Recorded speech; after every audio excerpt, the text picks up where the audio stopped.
শান্তি। 24/4/2025 প্রাতঃমূর্লি। ওম শান্তি। বাপদাদা মধুবন। বাবা বলেছে, মিঠে বাচ্চে, বৈজয়ন্তী মালায় আসার জন্য নিরন্তর বাবাকে ইয়াদ করো। নিজের টাইম ওয়েস্ট করো না, পড়ার উপর পুরো ধ্যান দাও। তো বৈজয়ন্তী মালায় আসার জন্য, বৈজয়ন্তী মালা মানে যদি আমরা বিষ্ণু বংশীতে যেতে চাই, সেই মালায় আসার জন্য কি করতে হবে? নিরন্তর বাবাকে ইয়াদ করতে হবে। নিজের টাইম ওয়েস্ট করা যাবে না, পড়ার উপর পুরো ধ্যান দিতে হবে। প্রশ্ন, বাবা তার বাচ্চাদেরকে কোন এক রিকোয়েস্ট করে? বাবা কোন রিকোয়েস্ট করে বাচ্চাদেরকে? উত্তর, মিঠে বাচ্চে, বাবা রিকোয়েস্ট করে ভালোভাবে পড়তে থাকো, বাবার দাড়ির লাজ রাখো, এইরকম কোনো খারাপ কাজ করো না যাতে বাবার নাম বদনাম হয়। সৎ বাবা মানে সত্য বাবা, সত্য শিক্ষক আর সৎ গুরুর কখনো নিন্দা করিও না। প্রতিজ্ঞা করো, যতদিন পড়াটা থাকবে ততদিন পবিত্র অবশ্যই থাকবে। যতদিন পড়া আছে ততদিন যেন পবিত্র থাকো, বাবা নিন্দা করিও না। গীত, তুমি পাকে हमने जहा पा लिया, जमी तो जमी आसमा पा लिया। ওম শান্তি। এটা কে বলল যে তোমাকে পেয়ে আমি জাহান কি রাজাই পাতে হে, মানে পুরো বিশ্বের রাজাই পাই? এটা কে বলছে? এখন তোমরা স্টুডেন্টও, তো তোমরা বাচ্চাও, আমরা বাবা স্টুডেন্টও আবার বাচ্চাও। তোমরা জানো বেহদের বাবা আমাদের বাচ্চাদের বিশ্বের মালিক বানানোর জন্য এসেছে। তার সামনে আমরা বসে আছি আর আমরা রাজযোগ শিখছি। কি শিখছি আমরা? রাজযোগ, অর্থাৎ বিশ্বের ক্রাউন প্রিন্সেস হতে তোমরা এখানে পড়তে এসেছো অথবা পড়ছো। এই গীত তো ভক্তি মার্গের গাওয়া হুয়া। এই যে তুমে পাকে हमने জাহান পা লিয়া, এটা ভক্তি মার্গের গাওয়া। কিন্তু বুদ্ধি দিয়ে বাচ্চারা জানে যে আমরা বিশ্বের মহারাজা মহারানী হব। বাবা হলো জ্ঞানের সাগর, সুপ্রিম রুহানি টিচার। সে রুহকে বসে পড়ায়। রুহ মানে আত্মা। আত্মা এই শরীররূপী কর্মেন্দ্রিয় দ্বারা জানে যে আমরা বাবার থেকে বিশ্ব ক্রাউন প্রিন্সেস হওয়ার জন্য পাঠশালায় বসে আছি। তো কত নেশা হওয়া উচিত?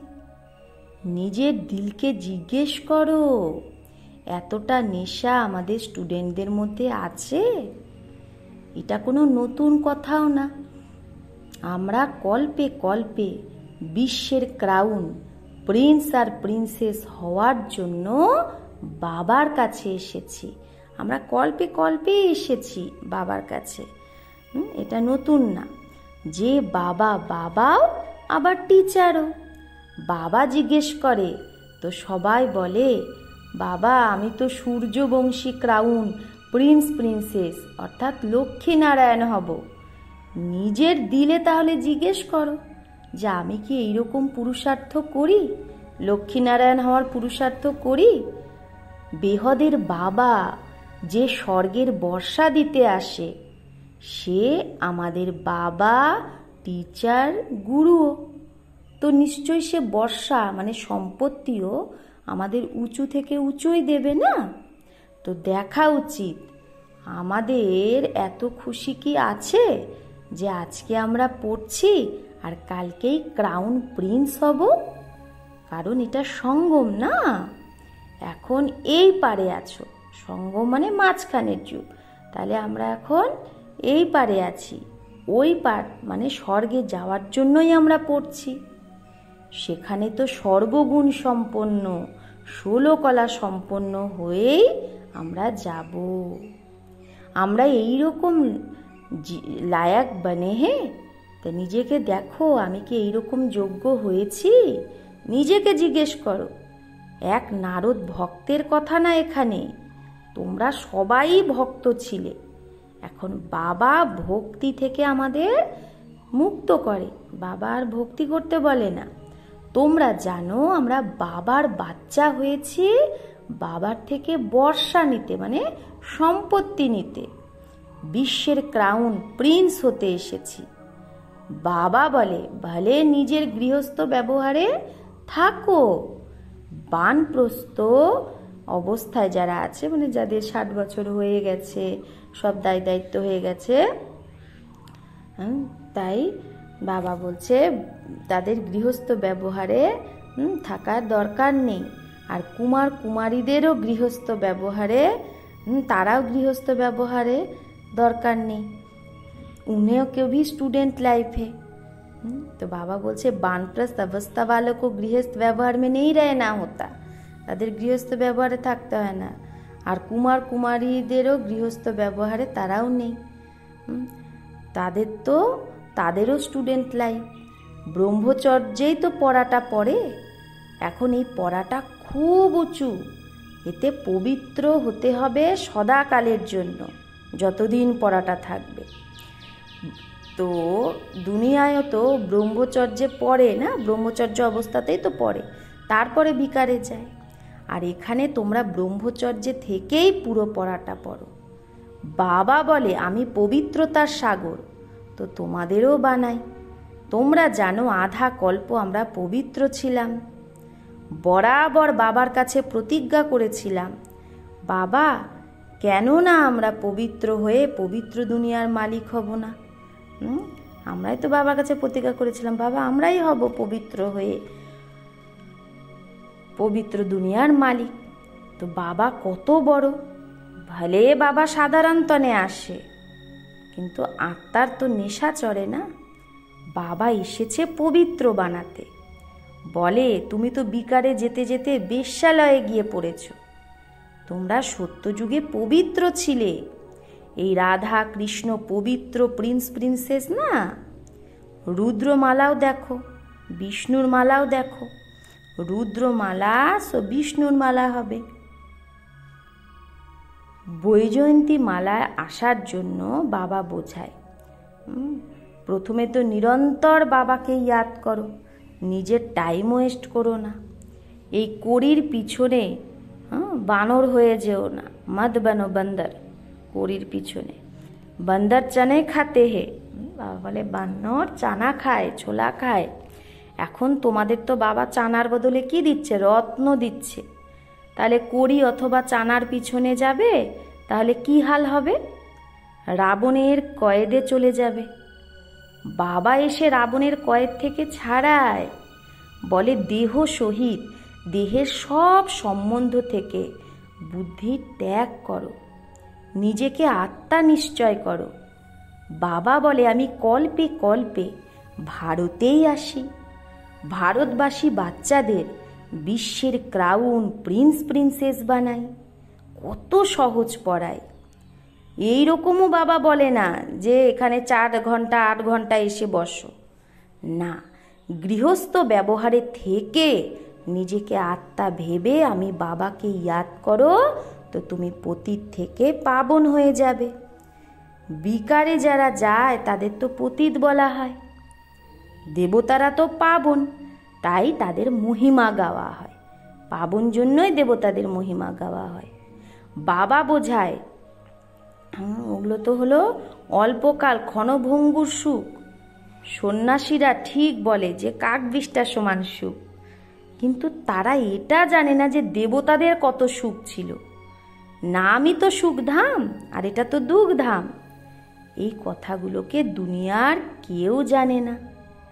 বাবাই এসে কল্পে কল্পে বোঝায়, দেহি অভিমানী বানায়। নিজেকে আত্মা ভাবো, তুমি আত্মা, তুমি দেহ না। দেহের তোমরা মালিক, দেহ তোমাদের মালিক না। 84 জন্ম নিতে নিতে এখন তোমরা তমপ্রধান হয়ে গেছো। তোমাদের আত্মা আর শরীর দুটোই পতিত হয়ে গেছে। দেহ অভিমানী হলেই তোমরা পাপ করেছো। পাপ হয়েছে কি জন্য? দেহ অভিমানী যখন থেকে হয়েছি, এখন তোমাদের দেহি অভিমানী হতে হবে। আমার সাথে ফেরত ঘরে যেতে হবে। আত্মা আর শরীর দুটোকেই শুদ্ধ বানানোর জন্য বাবা কি বলে? মন মনা ভব। বাবা তোমাদের রাবণ থেকে আধা কল্প ফ্রিডম দিয়েছে, এখন সেই ফ্রিডম আবার দিচ্ছে। বাবাই তো দিয়েছিল স্বাধীনতা রাবণের থেকে। আধা কল্প তোমরা ফ্রিডম রাজ্য করো। হ্যাঁ, আমরা আধা কল্প সেই স্বাধীন রাজ্য করব, যেখানে রাবণের কোনো ছায়াও থাকবে না, সেখানে 5 বিকারের নাম নেই। এখন শ্রীমতে চলে শ্রেষ্ঠ হতে হবে। তো নিজেকে জিজ্ঞেস করো, আমার মধ্যে কতটা বিকার আছে? বাবা বলে এক তো মামেকা মিয়াদ করো, আর কোনো লড়াই ঝগড়াও করা উচিত না, না হলে তোমরা পবিত্র কি করে হবে? তোমরা এখানে আসোই পুরুষার্থ করে মালার দানা হতে। যদি ফেল হও তাহলে মালায় আসতে পারবে না, মালার দানায় কল্পে কল্পের বাদশাহী হারিয়ে দেবে, কারণ ওটা তো কল্পের রেজাল্ট হয়ে যাবে না। তাহলে অন্তে খুব পস্তাতে হবে। ওই পড়াতেও রেজিস্টার থাকে, লক্ষণও দেখে, আর এটাও পড়া। ভোরবেলা উঠে তোমরা আপেই এটা পড়ো। দিনে তো কর্ম করতেই হবে, তাই সকালে উঠে পড়ো। ফুরসত নেহি মিলতি, যে টাইম পাওয়া যায় না, তাই ভক্তিও মানুষ কি ভোরবেলা উঠেই করে। আর এটা তো জ্ঞান মার্গ। ভক্তিতেও পূজা করতে করতে তারপরে বুদ্ধিতে কোনো না কোনো দেহধারীর ইয়াদ চলে আসে। এখানেও তোমরা বাবাকে ইয়াদ করো, তারপরে ধান্দা আদি ইয়াদ চলে আসে। যত বাবার ইয়াদে থাকবে তত পাপ কাটতে থাকবে। তোমরা বাচ্চারা যখন পুরুষার্থ করতে করতে একদম পবিত্র হয়ে যাবে, তখনই এই মালা তৈরি হয়ে যাবে। পুরা পুরুষার্থ না করলে প্রজায় চলে যাবে। ভালোভাবে যদি যোগ লাগাও, পড়ো, নিজের ব্যাগেজ ভবিষ্যতের জন্য ট্রান্সফার করে দাও, তো রিটার্নে ভবিষ্যতে পেয়ে যাবে। এখন যত তোমার তন মন ধন এই যজ্ঞে সফল করবে, তত তার পরিবর্তে ভবিষ্যতে পেয়ে যাবে। ঈশ্বর অর্থ দেয় তো পরের ঈশ্বরের জন্য দেয় না। ঈশ্বর অর্থ দেয় মানে ঈশ্বরের জন্য যে দেয় সেটা পরের জন্মে মানুষ পায় না রিটার্ন। এখন বাবা বলে আমি তো ডাইরেক্ট এসেছি, এখন তুমি যা কিছু করছো সেটা নিজের জন্যই। মানুষ দান পুণ্য করে সেটা তো ইনডাইরেক্ট। এই সময় তোমরা বাবাকে খুব মদত করো। জানো এই পয়সা তো সব খতম হয়ে যাবে, এর থেকে তো ভালো বাবাকে মদত করি। এগুলো পয়সা তো এমনি খতম হয়ে যাবে, তার থেকে তো ভালো বাবাকে মদত করি। কেন বাবাকে মদত করব না? বাবার যজ্ঞে বাবা রাজাই কিভাবে স্থাপন করবে? না কোনো লস্কর বা সেনা আদি আছে, না হাতিয়ার আদি আছে, এগুলো সব কিছু গুপ্ত। কন্যাকে যে দহেজ কেউ কেউ গুপ্ত দেয় না, পণ দেয়, যে পেটি বন্ধ করে চাবি হাতে দিয়ে দেয়। কেউ তো খুব শো করে আর কেউ গুপ্ত দেয়। বাবাও বলে তোমরা হলে সজনিয়া, তোমাদের আমি বিশ্বের মালিক বানাতে আসি, তোমরা গুপ্ত মদত করো। এটা আত্মা জানে, বাইরের এখানে শো কিছুই নেই। এটা হলো বিকারী পতির দুনিয়া। সৃষ্টির বৃদ্ধি বন্ধ হতেই হবে। যে সৃষ্টিতে যে এত বৃদ্ধি হচ্ছে এটা বন্ধ হতেই হবে। আত্মাদের অবশ্যই পরমধামে আসতে হবে। তো বাবা বলছে আর যত আত্মা আছে ওপরে পরমধামে, সেই আত্মাগুলোকে নিচে আসতেই হবে না। তো তখন কি হবে? তাদের জন্ম হবে, আরও বেশি সৃষ্টির বৃদ্ধিও হতে হবে। বলেও এই হিসাবে আনাজ পুরা হবে না। তাই সরকার যখন সেই আদমশুমারি করে তো বলে যে এত জনসংখ্যা, তো আনাজ পুরো কভার করবে না। তো এটা হলো আসুরি বুদ্ধি। এখানে তোমরা বাচ্চারা এখন ঈশ্বরীয় বুদ্ধি পেয়েছো। ভগবান পড়ায় তো তার কত রিগার্ড রাখা উচিত, কত পড়া উচিত। অনেক বাচ্চা আছে যার পড়ার শখই নেই। তোমাদের বাচ্চাদের তো এটা বুদ্ধিতে থাকা উচিত না যে আমরা বাবার দ্বারা ক্রাউন প্রিন্সেস হচ্ছি। এখন বাবা বলে আমার মতে চলো, বাবাকে ইয়াদ করো। ঘড়ি ঘড়ি বলে বাচ্চারা কি বলে, আমি ভুলে যাই। স্টুডেন্ট যদি বলে আমি পাঠ ভুলে যাই, তো টিচার কি করবে? ইয়াদ যদি না করো তো বিকর্ম বিনাশ হবে না। টিচার কি সবার উপর কৃপা বা আশীর্বাদ করবে যে পাশ হয়ে যাক? এখানে এগুলো আশীর্বাদ কৃপার কোনো ব্যাপারই নেই। বাবা বলে পড়ো, ভালে ধান্দা আদি করো, কিন্তু পড়তে অবশ্যই হবে। তমপ্রধান থেকে শতপ্রধান হও, অন্যকেও রাস্তা বলো। তো দিল থেকে জিজ্ঞেস করতে হবে নিজের দিলকে, আমি বাবার সেবায় কতটা আছি, কতজনকে আপসমান বানাচ্ছি। ত্রিমূর্তি চিত্র তো সামনে আছে, এটা হলো শিব বাবা, এটা ব্রহ্মা। এই পড়ার দ্বারাই তোমরা এটা হও। তারপরে 84 জন্ম পর আবার এরকম হবে। শিব বাবা ব্রহ্মা তনে প্রবেশ করে ব্রাহ্মণদেরই এটা বানাচ্ছে। লক্ষ্মীনারায়ণ, তোমরা ব্রাহ্মণ হয়েছ, এখন নিজের দিলকে জিজ্ঞেস করো, আমি পবিত্র হয়েছি? দৈবী গুণ ধারণ করেছি? পুরানো দেহকে ভুলেছি? এটা তো পুরানো যুক্তি না? আত্মা পবিত্র হয়ে গেলে যুক্তিও ফার্স্ট ক্লাস পাবে। যুক্তি মানে শরীরটাও। এই পুরানা চোলা ছেড়ে নতুন চোলা পড়বে। এই চক্র ঘুরতেই থাকে। আজকেই আত্মা পুরানো শরীরে আছে, পুরানো যুক্তিতে, কালকেই দেবতা হবে। বাবার দ্বারা ভবিষ্যৎ আধা কল্পের জন্য বিশ্বের ক্রাউন প্রিন্স হও। আমাদের ওই রাজাইকে কেউ ছিনাতে পারবে না, ওই রাজত্বকে। তো বাবার শ্রীমতে চলা উচিত না? নিজেকে জিজ্ঞেস করো, আমি কতটা ইয়াদ করি, কতটা সদর্শন চক্রধারী হই আর অন্য কেউ বানাই। যে করবে সে পাবে, জো করেগা সো পায়েগা। বাবা রোজ পড়ায়, সবার কাছে মুরলি যায়। আচ্ছা, যদি নাও পাও মুরলি, 7 দিনের কোর্স তো পেয়ে গেছো না, বুদ্ধিতে নলেজ চলে এসেছে। শুরুতে তো ভাট্টি হয়েছিল 14 বছরের, তারপরে কেউ পাক্কা কেউ কাচ্চা বেরিয়ে গেছে সেই 14 বছরের ভাট্টির পর। কারণ মায়া তুফানও তো আসে না। 6-8 মাস পবিত্র হয়ে তারপর দেহ অভিমানে এসে নিজের ঘাত করে নেয়। মায়া বড় চালাক, আধা কল্প মায়ার কাছে হার খায়, এখনও হার খায়। তো বাবা বলছে এখনও যদি হার খাও তাহলে নিজের পদ নষ্ট করবে। নাম্বারবার পদ তো অনেক আছে না, কেউ রাজা রানী, কেউ উজির, কেউ প্রজা, কারো হিরে জহরতের মহল। তো পদ তো আছে। প্রজার মধ্যেও কেউ আবার অনেক সাহুকার হয়, হিরে জহরতের মহল হয়। এখানেও দেখো যে কি করে সরকার প্রজার থেকে ধার নেয়। তো প্রজা সাহুকার হলো না রাজা? আন্ধের নগরী, এগুলো এখনকার কথা। আন্ধের নগরী, এখন তোমরা বাচ্চাদের এই নিশ্চয় থাকা উচিত যে আমরা বিশ্বের ক্রাউন প্রিন্স হওয়ার জন্য পড়ছি। আমরা ব্যারিস্টার বা ইঞ্জিনিয়ার হব। ইয়ে কবি স্কুল মে ভুল যাতে হে ক্যা? যে আমরা ব্যারিস্টারের কলেজে পড়ি, ইঞ্জিনিয়ারিংয়ের কলেজে পড়ি, তখন কি আমরা ভুলে যাই যে আমি ব্যারিস্টার বা ইঞ্জিনিয়ার হব? তো কিন্তু এখানে আমরা ভুলে যাই। কেউ তো চলতে চলতে মায়ার তুফান লাগলেই পড়াটাও ছেড়ে দেয়। বাবা তার বাচ্চাদের কাছে একটা রিকোয়েস্ট করে, মিঠে বাচ্চে ভালোভাবে পড়ো তো ভালো পথ পাবে। বাবার দাড়ি লাজ রাখো, তুমি এই রকম খারাপ কাজ করলে নামও তো বদনাম করে দেবে। সৎ বাপ, সৎ টিচার, সদ্গুরুর নিন্দা যে করায় সে উঁচু পথ পাবে না। এই সময় তোমরা হীরার মতো হও, তো কড়ির পিছনে থরেই পড়া উচিত। বাবার যেই সাক্ষাৎকার হয়েছিল ব্রহ্মা বাবার, আর ঝট করে কড়িকে ছেড়ে দিয়েছিল। আরে 21 জন্মের জন্য বাদশাহী পাচ্ছ, তাহলে এগুলো কি করবে? তো সব দিয়ে দিয়েছিল।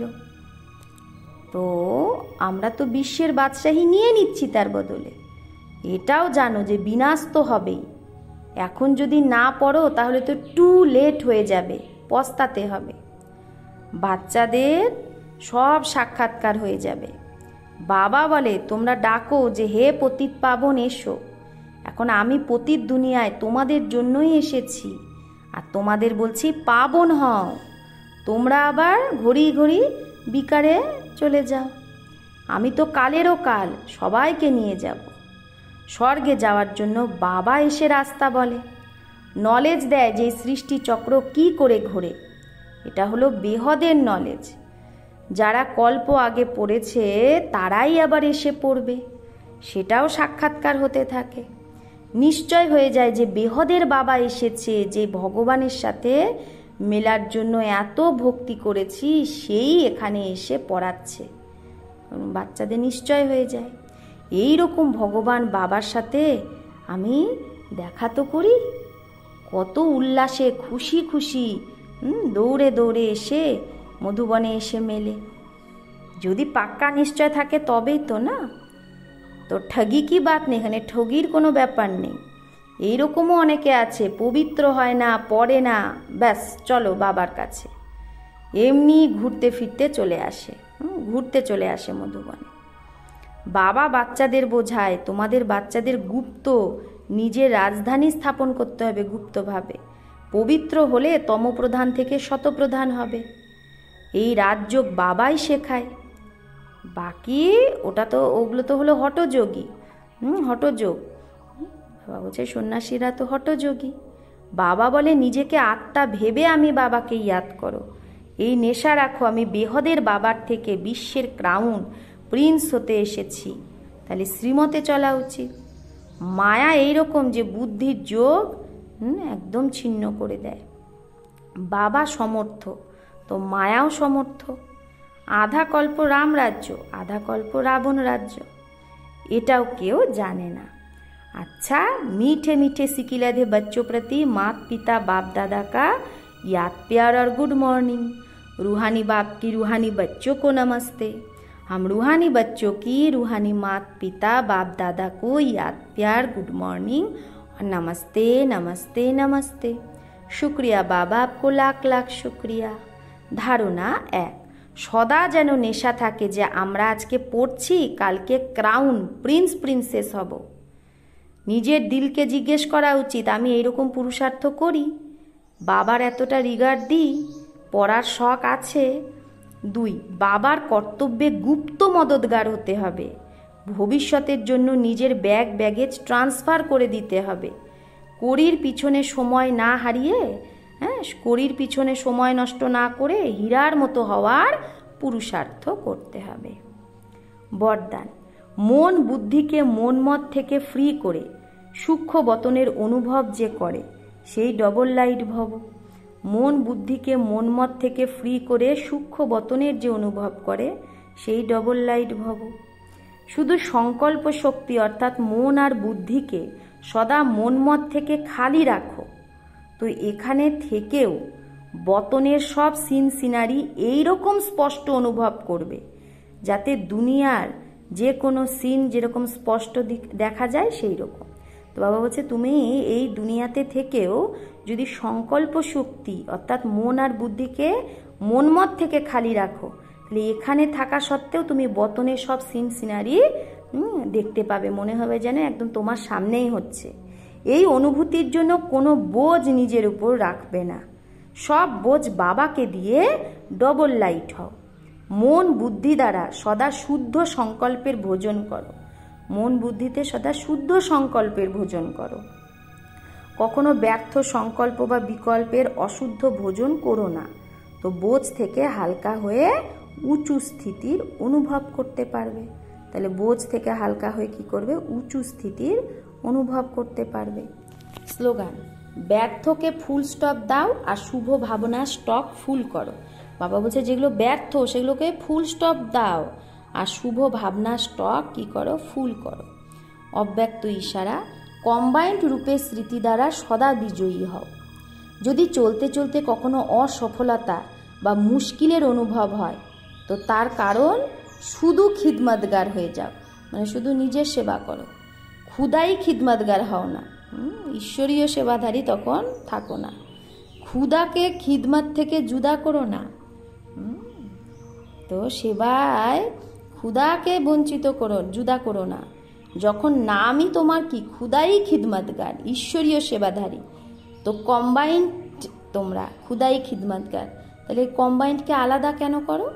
সদা নিজের এই নামটা ইয়াদ রাখো, ক্ষুদাই খিদমতগার, এই নামটা ইয়াদ রাখো, তো সেবায় শতই ক্ষুদাই জাদু ভরে যাবে। তাহলে তোমার সেবাতে অটোমেটিক ক্ষুদাই জাদু ভরে যাবে। আচ্ছা, ওম শান্তি।